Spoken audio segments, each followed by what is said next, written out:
itu akrab bersama, duduk di pantai bahkan berenang bersamanya. Tanpa ia sadari ada mata yang terus memantau dari kejauhan. Rupanya, aktivitas Putri sering dipantau oleh orang-orang yang menyukai dirinya. Namun Putri bukanlah gadis biasa yang mudah untuk dirayu ataupun disentuh sembarang orang, apalagi yang dia tidak kenal. Sikapnya tenang, tapi dia gadis yang pintar dan kuat.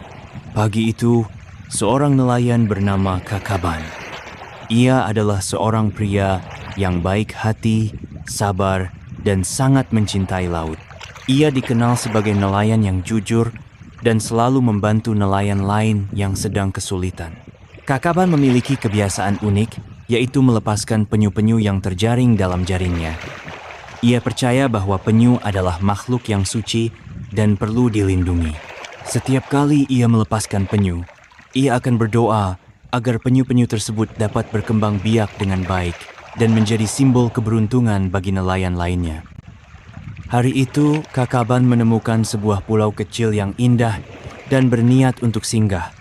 Pulau ini memiliki pantai pasir putih yang bersih dan air laut yang jernih. Kakaban merasa bahwa pulau ini adalah tempat yang sempurna untuk penyu-penyu berkembang biak, terbukti dengan jejak-jejak penyu di tepi pantai. Ia menyusuri pantai dan menemukan anak-anak penyu yang berlomba di pasir putih untuk mencapai laut dengan predator yang siap memangsa mereka. Dia berpikir ini hukum alam dan tidak niat untuk ikut campur. Pada kesempatan lain, dia juga sempat menyaksikan induk penyu yang sedang bertelur membuat hatinya takjub. Namun semakin jauh dia melangkah, dia dikagetkan dengan banyaknya cangkang penyu yang berserakan di lahan tertentu. Dan ia sadar, ini pasti ulah manusia karena ada bekas-bekas tumpukan kayu bakar dan tanda jejak kaki. Sadarlah ia bahwa inilah salah satu pulau tempat para pemburu telur penyu sering singgah. Dia bergegas kembali ke perahu untuk menjaring ikan. Kemudian ia pulang. Sesampainya Kakaban di rumah, ia menceritakan kepada ibunya. Ibu sedikit kaget dan hanya berpesan agar jangan mengganggu penyu di pulau itu sambil mengingatkan kembali pesan turun-temurun mereka. Kakaban dan Putri hanya mengangguk dan tersenyum kecil. Walaupun mereka sudah bebas dari sumpah karena keturunan ke-8, tapi mereka tetap waspada sebab ibunya masih terikat sumpah sebagai satu generasi ke-7 dari sang kakek yang masih hidup sampai sekarang. Di suatu pagi, Kakaban membantu ibunya di rumah dia tidak melaut. Putri izin seperti biasa, ia pergi ke pesisir pantai, sebuah tanjung yang berbatu besar. Di sana dia menikmati keindahan alam dan desiran ombak. Menanti kehadiran penyu sahabatnya, biasa menepi di bibir pantai. Di saat penyu yang ditunggu mulai mendekat bersamaan, juga dengan hadirnya 4 orang yang Putri tidak kenal. Seketika mereka mulai mendekat dan berniat buruk kepadanya. Ia mencoba untuk melawan dan berteriak, namun jarak rumahnya tidak terjangkau oleh suaranya. Di saat Putri sudah tidak dapat berbuat apa-apa, mulailah ia ditarik menuju rerumputan di tepi pantai. Mereka tertawa dan merasa bahagia. Namun, tiba-tiba datanglah seorang pemuda perkasa, wajah sedikit sangar yang langsung menghampiri. Kemudian terjadi pertarungan sengit, namun pemuda itu bisa menguasai keadaan dan mengusir 4 orang pengganggu itu. Pemuda itu bernama Sangaji, dan dia terlihat tidak gagah tetapi pemberani. Putri sangat berterima kasih kepada Sanga, dan dia merasa bahwa Sanga adalah pahlawannya. Segera, Sanga mengantarkan Putri pulang sambil merayu, dan berjanji akan selalu melindungi Putri. Di persimpangan jalan, Sanga memberhentikan jalannya dan membiarkan Putri pulang seorang diri. Dengan tingkah polosnya, dia berlari-lari kecil sampai ke rumah. Rencananya tidak menceritakan apa yang terjadi terhadap dirinya, dan sempat melihat dari kejauhan. Namun sang kakak bertanya, siapa tadi yang mengantarnya pulang? Itu Sangaji, anak dari kampung nelayan tadi, kebetulan ketemu di jalan. Kakaban berpesan hati-hati orang itu. Saya kenal dia anak pengusaha dan pedagang telur penyu yang kaya di kampung nelayan. Jangan terlalu dekat, karena kakak tahu pergaulannya. Dalam hati Kakaban sedikit khawatir karena ia kenal pemuda itu. Kelakuannya yang kasar dan sombong, suka berjudi, suka minum minuman keras, dan suka mempermainkan wanita. Tiba-tiba sang ibu memegang pundaknya membuat lamunannya buyar.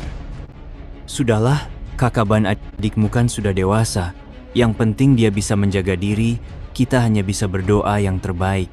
Tetapi kamu tetap harus menjaga adikmu dengan sebaik-baiknya.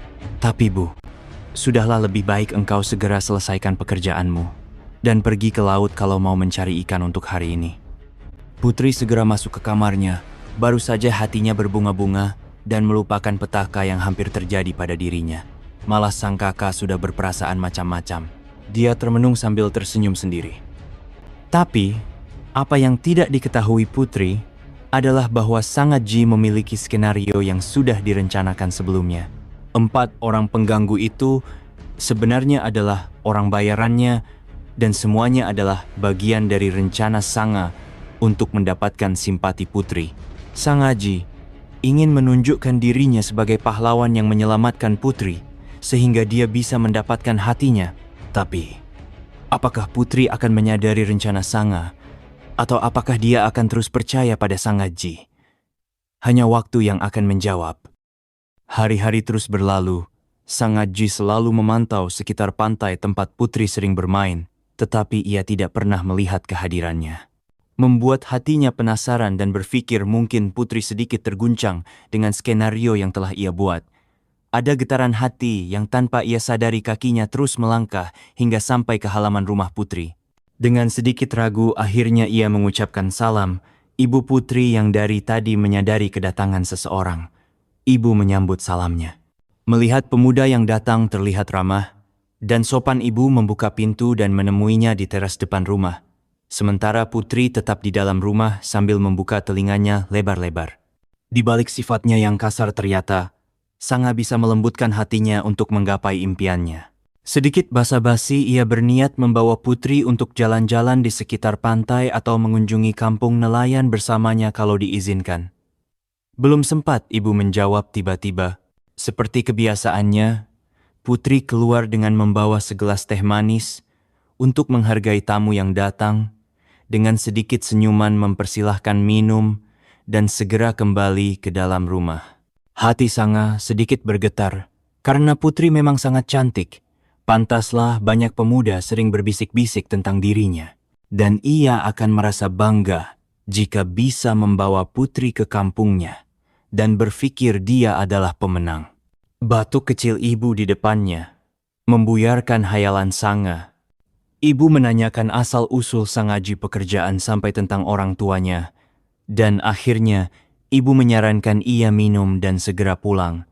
Ibu tidak bisa mengizinkan apalagi Kakaban masih di laut. Tidak semudah dengan apa yang dia bayangkan. Apalagi baru pertama kali ia datang, dengan sedikit murung dia bersiap untuk pulang. Ibu menitipkan salam buat orang tua Sangha yang kebetulan ibu masih kenal. Bawalah orang tuamu kemari kalau engkau memang ingin serius, merasa ditantang. Dalam hati berkata, boleh juga.